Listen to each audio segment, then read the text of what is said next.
అతి పరిశుద్ధుడు లోకరక్షకుడైన యేసుక్రీస్తు వారి పేరిట మీ అందరికీ నా హృదయపూర్వకమైన వందనాలండి. Praise the Lord. ఈరోజు మనం తెలుసుకోవాల్సిన వాక్యం, క్రీస్తుకు విరోధివా, క్రీస్తుకు సాక్షివా. తల్లిదండ్రులైన వారికి దేవుడు ఒక హోంవర్క్ ఇచ్చారండి. అది బిడ్డలకి తెలియచేయమని హోంవర్క్ ఇచ్చారు. మరి దేవుడిచ్చిన పని మనం తెలియచేయగలుగుతున్నామా, నెరవేర్చగలుగుతున్నామా? ఏం హోంవర్క్ ఇచ్చారో ఒక్కసారి చూద్దామండి. నిర్గమాకాండము 12వ అధ్యాయము 26 చూడండి. మరియు మీ కుమారులు మీరు ఆచరించే ఆచారం ఏమిటని మిమ్మల్ని అడిగినప్పుడు మీరు, ఇది యెహోవాకు పాస్కా బలి, ఆయన ఐగుప్తీయులను హతము చేయుచు మన ఇండ్లను కాచియున్నప్పుడు ఆయన ఐగుప్తులున్న ఇజ్రాయేలును ఇండ్లను విడిచిపెట్టినని అనవలని చెప్పాను. ఏం చెప్పారండి? మనం ఇప్పుడు ఒక ఆచారం చేస్తున్నాము అంటే అది ఏం ఆచారాన్ని మన పిల్లలు అడిగినప్పుడు మనం తెలియచేయాలి. దేవుడు ఏం చెప్పారండి? పాస్కా బలి. పాస్కా బలి. అసలు ఈ పాస్కా బలి అంటే ఏందండి? అంటే ఐగుప్తిలో ఇక తెల్లవారితే మనం అరణ్యానికి మన పితరులు వస్తారండి. అరణ్యానికి మన పితరులు వచ్చే ముందు ఆ రాత్రికాల సమయం అందులో దేవుడు వాళ్ళతో నిబంధన చేశారు. ఇదిగో మరి మీరు ప్రతి ఒక్క గొర్రె పిల్లను, తొలుత గొర్రె పిల్లను మీరు మరి దాన్ని మరి కాల్చుకొని తినాలి. ఉడకబెట్టుకొని వండుకొని తినకూడదు, కాల్చుకొని తినాలి. అది కర్ర పట్టుకొని తినాలి, నడుముకి దట్టి కట్టుకోవాలి, మరి కాళ్ళకు చెప్పులు వేసుకొని తినాలి. ఆ రక్తాన్ని, గొర్రెపిల్ల రక్తాన్ని మీ గుమ్మాలకు రాసుకోండి.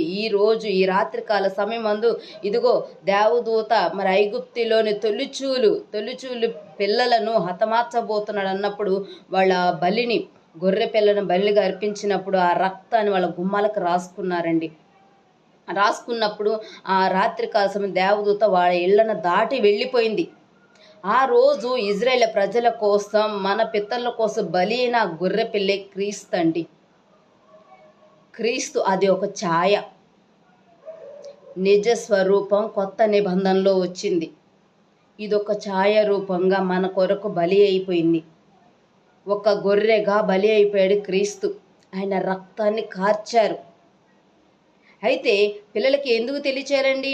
ఇదిగో ఐగుప్తులో మనం ఎన్నో ఇబ్బందులు పడ్డాం, మనం బానిసలుగా చేశారు, మరి మనల్ని హింసించారు. దేవుడు బాధల్లో ఉన్న మనల్ని, పాపంలో ఉన్న మనల్ని విడిపించారు. ఇదిగో మన కొరకు ఐగుప్తులో ఎన్నో అద్భుత కార్యాలు, ఎన్నో సూచక మహత్కార్యాలు జరిగించారు. దాస్య గృహం నుంచి మనల్ని విడిపించారు అని మీరు ఈ పాస్కా పండుగ మీరు ఆచరించాలని దేవుడు చెప్పాడు అని చెప్పి మీ తరతరాలకు ఈ ఆచారంగా చేయండి అని చెప్పారు. ఇది ఆచారం కాదండి, ఇది ఒక సందేశం. ఒకరి నుంచి ఒకరికి ఇది ఒక సందేశం. ఇప్పుడు మనం చదువుతున్నామండి పరిశుద్ధ గ్రంథం, మనకు తెలుస్తుంది. మరి మన పిల్లలకి తెలుసా? తెలియదండి. మరి వాళ్ళు ఎదిగి మరి వాళ్ళు తెలుసుకునే లోపల మనం ఉండొచ్చు, ఉండకపోవచ్చండి. కానీ పిల్లలుగా ఉన్నప్పుడే వారికి దేవుని గురించి తెలియచేయాలి. మన కొరకు క్రీస్తు ఎందుకు వచ్చారో తెలియచేయాలి. నువ్వు తల్లివైనా తండ్రివైనా నువ్వు మరి మీరు బిడ్డలకి మంచి భవిష్యత్తు, మంచి దేవుని గురించి మీరు తెలియచేయకపోతే లోకం గురించి సాతానుగాడు బిడ్డలకి తెలియజేస్తాడు. దేవుడు మన కొరకు ఎందుకు మరణించారో అని దేవుని మరి పరిశుద్ధ గ్రంథం గురించి నువ్వు తెలియచేయకపోతే, నీతిని గురించి తెలియచేయకపోతే లోకంలో పాపం గురించి మన బిడ్డలకి తెలియజేస్తాడు సాతాను. ప్రియమైన తల్లిదండ్రులారా, ప్రతి ఒక్కరి జ్ఞానం కలిగి ఉండండి. ఇంకేం చెప్పారో చూడండి. 13వ అధ్యాయం, నిర్గమాకాండం 13వ అధ్యాయం 14 చూడండి. ఇక మీదట మీ కుమారుడు ఇది ఏమిటని నిన్ను అడిగినప్పుడు నువ్వు వాడిని చూచి, బహుబలము చేత యెహోవా దాస్య గృహమైన ఐగుప్తు నుండి మనల్ని బయటికి రప్పించెను. ఫరో మనలను పోనీయకుండా తన మనసును కఠినపరుచుకొనగా యెహోవా మనుషుల తొలిచూలు సంతానమేమి, జంతువులని సంతానమేమి ఐగుప్తులో తొలి సంతానమంతయు సంహరించెను. ఈ హేతువు చేతను నేను మగదైనను తొలిచూలును పిల్లను యెహోవాకు బలిగా అర్పించుదును. అయితే నా కుమారులు ప్రతి తొలిచూలు సంతానం వెల ఇచ్చి విడిపించుదు అని చెప్పవలెను. బహుబలం చేత యెహోవా మనల్ని ఐగుప్తు దేశం నుండి బయటికి రప్పించిన గనక ఈ సంగతి నీ చేతి మీద సూచనగాను నీ కన్నుల మధ్య లాలాటన ప్రతీకగాను ఉండవలెనని చెప్పెను. ఏం చెప్పారండి? దేవుడు మనల్ని ఎంత బానిసత్వంలో నుంచి దేవుడు విడిపించారో పాత నిబంధనలో ఇగో మనకు మరి మన పితరుల కొరకు బలి అయిన మరి యేసుక్రీస్తు వారి గురించి మరి ఆ తరంలో వారికి తెలియజేయమని చెప్పారండి. తరతరాలు తరతరాలు తరతరాలు తెలియజేయమని చెప్పారు. ఇది ఆచారం కాదండి, ఇది ఒక సందేశం. చెప్పాలి, మన పిల్లలకి చెప్పాలి, మన తల్లిదండ్రులైన మనమే చెప్పాలి. మరి పాత నిబంధనలో కూడా చెప్పారండి, కొత్త నిబంధనలో కూడా చెప్పారు. చూడండి, కొత్త నిబంధనలో ఏం చెప్పారు? కొలసీలకు రాసిన పత్రిక చూడండి. కొలసీలకు రాసిన పత్రిక 2వ అధ్యాయము, కొలసీలకు రాసిన పత్రిక 2వ అధ్యాయము 16 చూడండి. కాబట్టి అన్నపానముల విషయంలో అయినను, పండుగ, అమావాస్య, విశ్రాంతి దినము ఆనాటి విషయంలోనైనను మీకు తీర్పు తీర్చ నిలువని అవకాశం నీకుడి.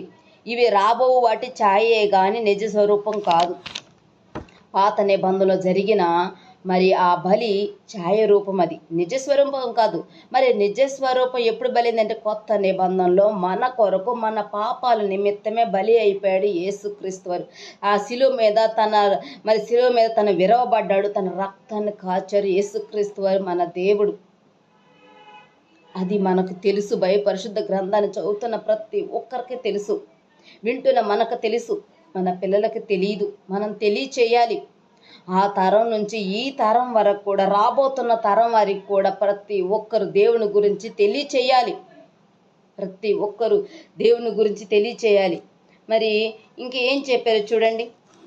కొరింథీయులకు రాసిన పత్రిక, 1 కొరింథీయులకు రాసిన పత్రిక, ఇంకా దేవుడు ఏ విషయంలో తెలియజేయమన్నారు చూడండి.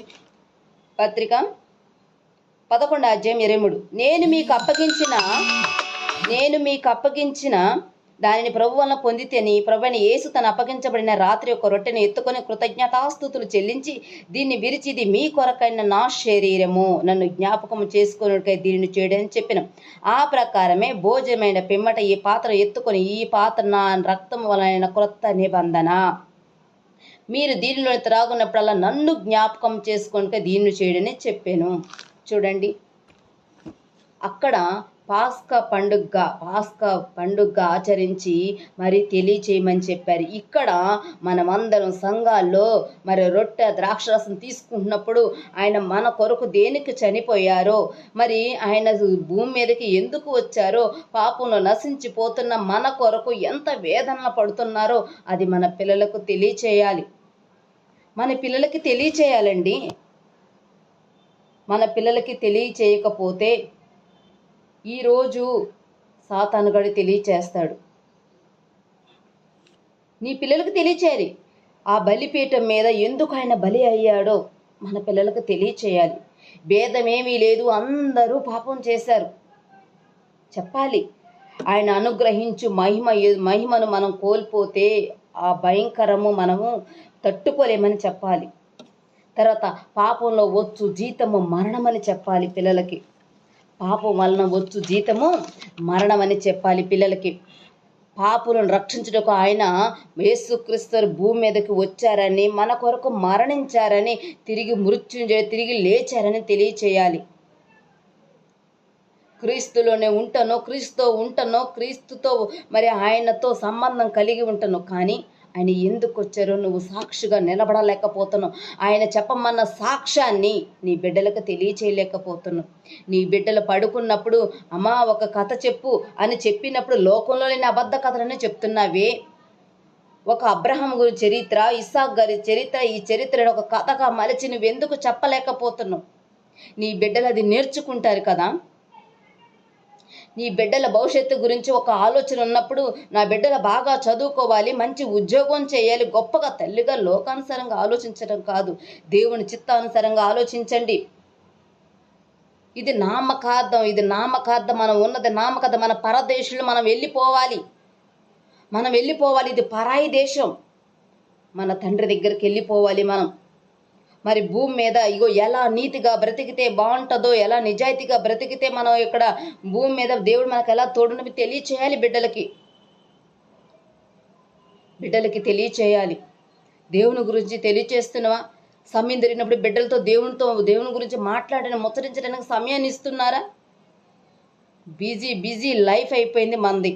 పిల్లలతో కూడా మాట్లాడే సమయం కూడా ఉండట్లేదు.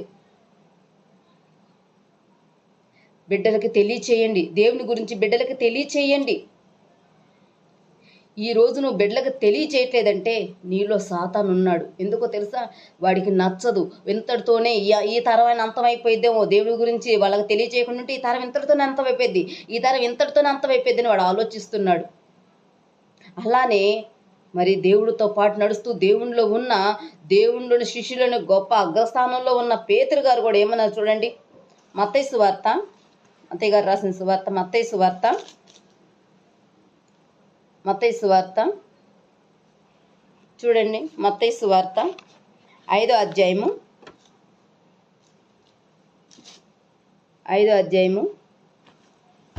15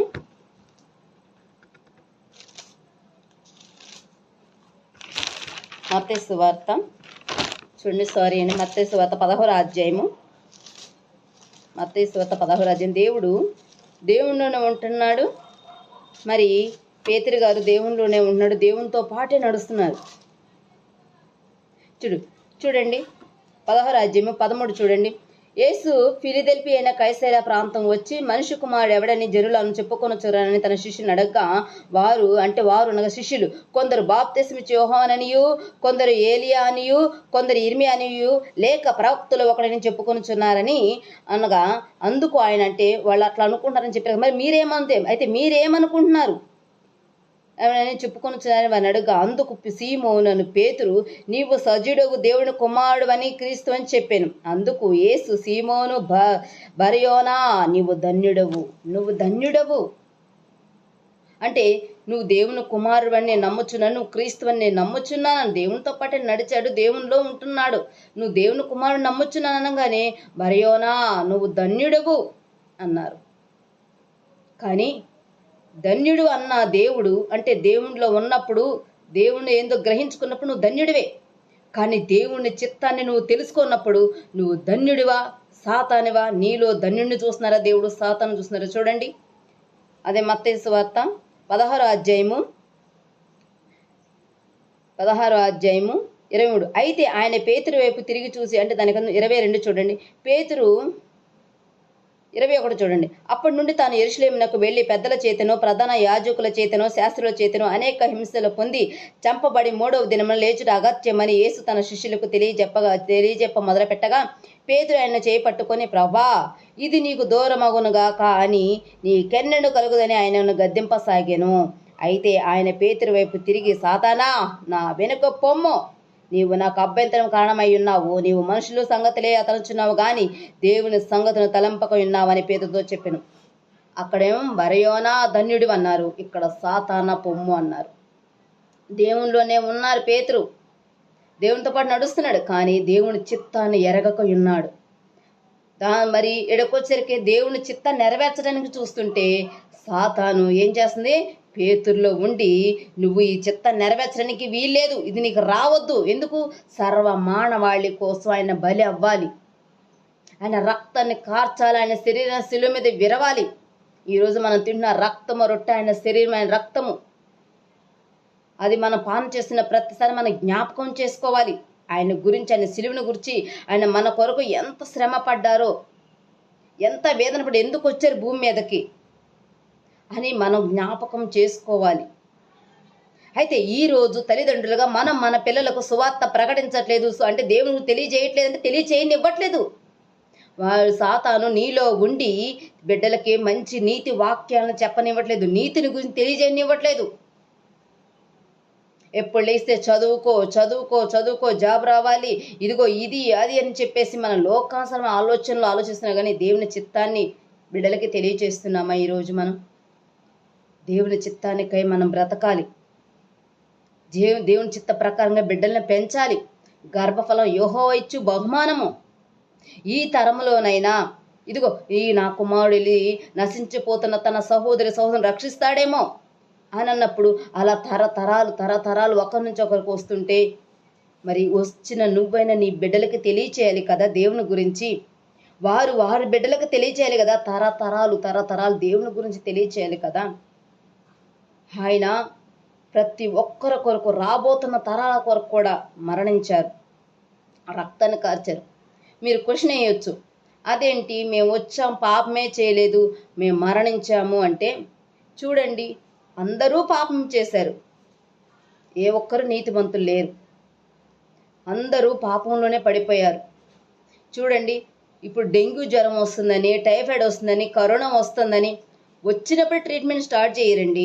ఇప్పుడు వచ్చిందని ట్రీట్మెంట్ స్టార్ట్ చేశారు, కానీ మరలా వస్తే ముందుగానే సిద్ధం చేశారు. ఆ ట్రీట్మెంట్ని, ఆ మెడిసిన్ సిద్ధం చేశారు. అంతేగాని ఆగాగు నీకు ఇప్పుడు వచ్చిందని టెస్టులు చేయరండి.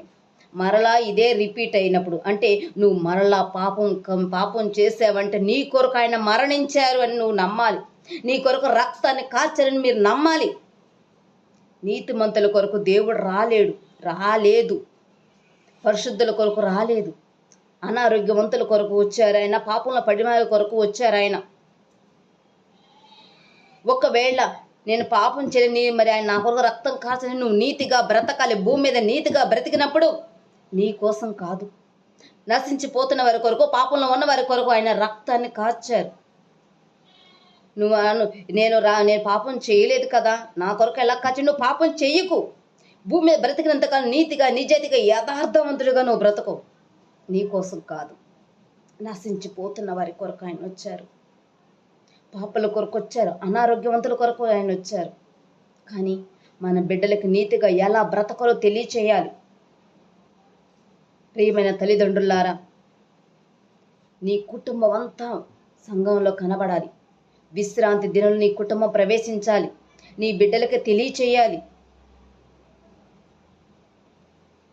మరీ ముఖ్యంగా బ్రతిమలాడుకుంటున్నాను, నీ బిడ్డలకి దేవుని గురించి తెలియకుండా, దేవుని చిత్తాన్ని తెలియచేయకుండా నువ్వు ఉన్నావా?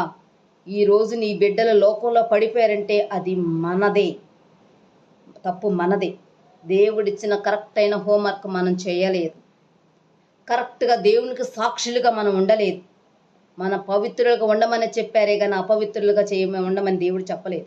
ఈరోజు నీ బిడ్డలు లోకానుసారంగా ఉన్నారు, లోక ఆలోచన, లోక తలంపులు, లోక మనసుతో ఉన్నారు అంటే తల్లిగా నువ్వు తెలియచేయలేదు దేవుని గురించి, దేవుని చిత్తాన్ని. ఇగో ఇలాంటి చేస్తే పాపం వస్తుంది, మరణం వస్తుందని నీ బిడ్డలకు నువ్వు తెలియచేయట్లేదు. బిడ్డలకి తెలియచేయాలి. నువ్వు పట్టించుకోతే నీ పిల్లల్ని ఇంకెవరు పట్టించుకుంటారు? తల్లిదండ్రులు చూసినట్టు పరాయి వాళ్ళు పిల్లల్ని చూసుకుంటారా మన పిల్లల్ని? మరి నా పిల్లలు ఎప్పుడు బాగుండాలి, వీళ్ళు అయ్యో ఏంటి వీళ్ళు ఎట్లా అయిపోయారని బాధపడుతున్నావు. కానీ ఈ బాధ రాకుండా తల్లిగా నువ్వు తీసుకోవాల్సిన జాగ్రత్తలు ఏంటి? మంచి హెల్తీ అయిన ఫుడ్ కాదు, మంచి బట్టలు కాదు, మంచి చదువు కాదు, అంతకంటే విలువైనది ఈ పరిశుద్ధ గ్రంథాన్ని వాళ్ళకి ఇవ్వాలి, ఈ విలువైన ఆస్తిని పిల్లలకి ఇవ్వాలి, ఇందులో విలువైన మాటలు పిల్లలతో మాట్లాడాలి. ఇందులో మన కొరకు ఒక రక్షకుడు ఉన్నాడు, సర్వలోకానికైన రక్షకుడు, మన కొరకు ఆయన బలి అయ్యాడు, మన కొరకు ఆయన మరణించాడు, తన రక్తాన్ని కాచాడు. ఈ ప్రపంచంలో ఎవరు కూడా మనల్ని అంతగా ప్రేమించలేదని మన బిడ్డలకు తెలియచేయాలమ్మా, మన బిడ్డలకు తెలియచేయాలి. గర్భంలో ఉండగానే నీ బిడ్డతో మాట్లాడు, దేవుని గురించి తెలియచేయి, దేవుని పాటలు పాడు, బైబిల్ చదువు, ప్రార్థన చెయ్యి, కన్నీరు ఖర్చు, నీ బిడ్డ వింటది, కడుపులో ఉన్న నీ బిడ్డ వింటది. ప్రియ సహోదరి సహోదరుడా, దయచేసి దేవుని గురించి బిడ్డలకి తెలియచేయండి. సాతానుగాడికి అవకాశం ఇవ్వొద్దని. నీ పిల్లల లోకంలోకి వెళ్ళినప్పుడు నువ్వు బాధపడొద్దు, ఎందుకంటే అది నువ్వు చేసిన తప్పు. బిడ్డలు నాశనం అవ్వటానికి కారణం నువ్వు చేసిన తప్పు. ఎందుకంటే కరెక్ట్గా ఇవి చూడండి, హన్నా తన పిల్లని, తన ఈ సమయలు గారిని ఎంతగా పెంచిందంటే, పాలు విడిచిన వెంటనే మరి ఆ దేవుని సన్నిధిలో వదిలిపెట్టింది. మరి 6 నెలలకే తల్లి ఎంత జ్ఞానాన్ని నేర్పించుంటే తిరిగి ఆ మన సన్నిధిలో నుంచి వెనక తిరిగి రాలేదు. కుమారుడు వెనక తిరిగి రాలేదు, సమయలు గారు వెనక తిరిగి అమ్మ కావాలని అడగలేదు. మరి ఈరోజు మనం ఎంతగా మన బిడ్డలకి తెలియచేస్తున్నాం? ఈరోజు మనం తెలియజేయగలుగుతున్నామా? ఈరోజు మన పిల్లలు తప్పిపోయారంటే తల్లిదండ్రులుగా మన బాధ్యత, అది తప్పు మందే. ఈరోజు నీ కుమారుడు దేవునిలో బ్రతికితే, నా కుమారుడు మంచిగా బ్రతికిండని మనం ప్రౌడ్గా ఫీల్ అవుతామే. కానీ పాపంలో పడిపోయారంటే అది నువ్వు చేసిన తప్పు. బిడ్డల పాపలు ఏడో సహవాసాలు బట్టో ఏటో పోయిందంటే నువ్వు సక్రంగా దిద్దిందేంటి? నువ్వేంటో అదే నీ పిల్లలు. దయచేసి ప్రతి ఒక్కరు తల్లిదండ్రులు బిడ్డలతో దేవుని వాక్యం గురించి మాట్లాడండి. నీతి గురించి మాట్లాడండి. నీతిగా ఎలా బ్రతకలు మాట్లాడండి. ఈరోజు ప్రతి తల్లిదండ్రులు నీతిగా నీతి గురించి దేవునికి తెలియజేసి ఉంటే యవ్వన స్త్రీలో రోజు లోకంలో పాపం గురించి ప్రయాసపడుతున్నారు. పాపం వైపు పరిగెడుతున్నారు. ప్రతి ఒక్కరి బిడ్డలకు తెలియజేయని కోరుకుంటూ ఈ వాక్యం దేవుడు మనల్ని దీవించి ఆశ్రయించబడును గాక. ఆమేన్. Praise the lord.